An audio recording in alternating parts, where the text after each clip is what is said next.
Objectif News vous présente l'interview de 18h.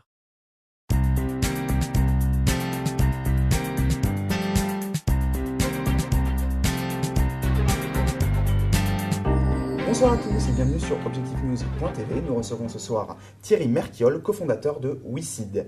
Thierry Merchiol, bonsoir. Bonsoir. Alors la plateforme de crowdfunding pionnier du financement participatif que vous avez créé en 2009 est en train de modifier sa gouvernance. Vous avez créé un directoire et un conseil de surveillance et c'est Stéphanie Savel qui prend la présidence du directoire et par conséquent de la société. Pourquoi ce choix? Est-ce que vous pouvez nous présenter un petit peu Stéphanie Savel et nous expliquer un petit peu quels sont les champs de vos missions respectives?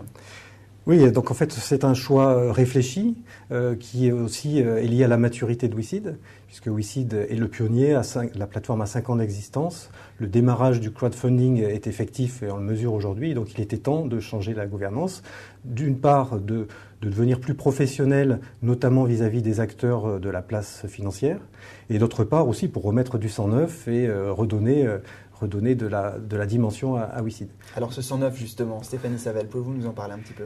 Oui, alors Stéphanie Savel est une femme qui est basée à Paris et qui vient du milieu donc du financement. Elle est présidente de développement durable Île-de-France, qui est un réseau de business angels.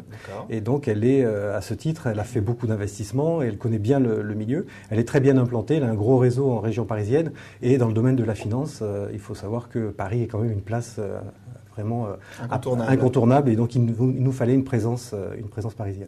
Alors quelles seront vos missions respectives? Vous restez dans le top management de la société? Oui, je suis président du conseil de surveillance et j'ai encore un rôle opérationnel. Je vais me recentrer sur ce que je sais sans doute le mieux faire, c'est la détection d'entreprises et surtout l'accompagnement et le suivi. Stéphanie, elle, va prendre les rênes de l'entreprise, sa représentation notamment au niveau politique, au niveau donc des régulateurs que sont l'autorité de marché financier et l'autorité de contrôle prudentiel, et puis donc de développer une activité sur Paris. D'accord, votre ambassadrice en quelque sorte. Exactement.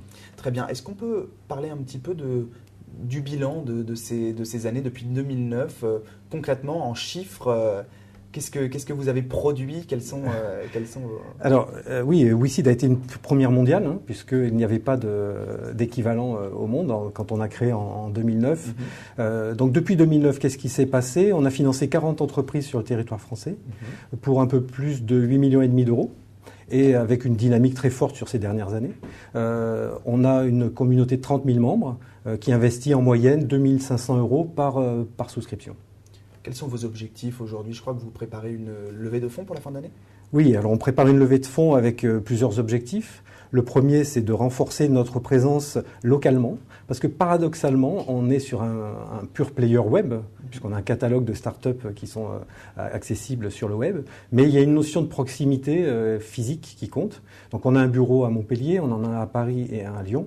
Il faut qu'on étende notre présence territoriale, Nantes, Lille, par exemple, et sans doute aussi Nice. Et ça passera forcément par un tour de table, une levée de fonds? Oui, alors ça c'est le premier point. Le deuxième point, c'est qu'il faut qu'on se développe beaucoup plus vite, notamment qu'on aille à l'étranger. On a essayé de le faire en 2013, mais on a vu qu'il fallait vraiment des moyens adaptés et plus de moyens financiers notamment pour le faire, d'où cette levée de fonds.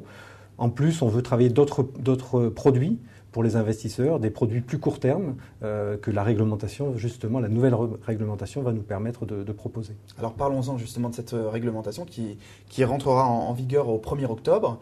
Quelles sont les conséquences de cette réglementation sur votre métier, sur votre activité? Alors cette réglementation, elle est issue de discussions longues et intéressantes avec d'une part le gouvernement et les régulateurs. Et en fait, pour synthétiser, il y a 3 grands points qui sortent de cette réglementation. La première, c'est la création d'un agrément de conseiller en investissement participatif, donc qui va pouvoir effectivement conseiller les investisseurs sur les plateformes.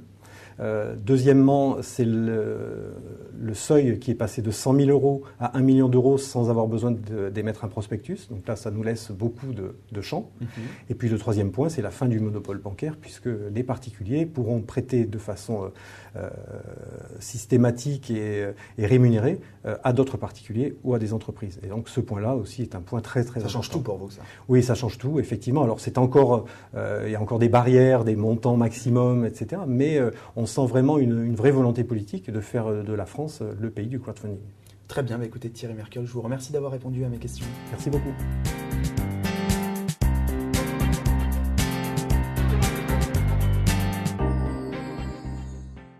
Objectif News vous a présenté l'interview de 18h.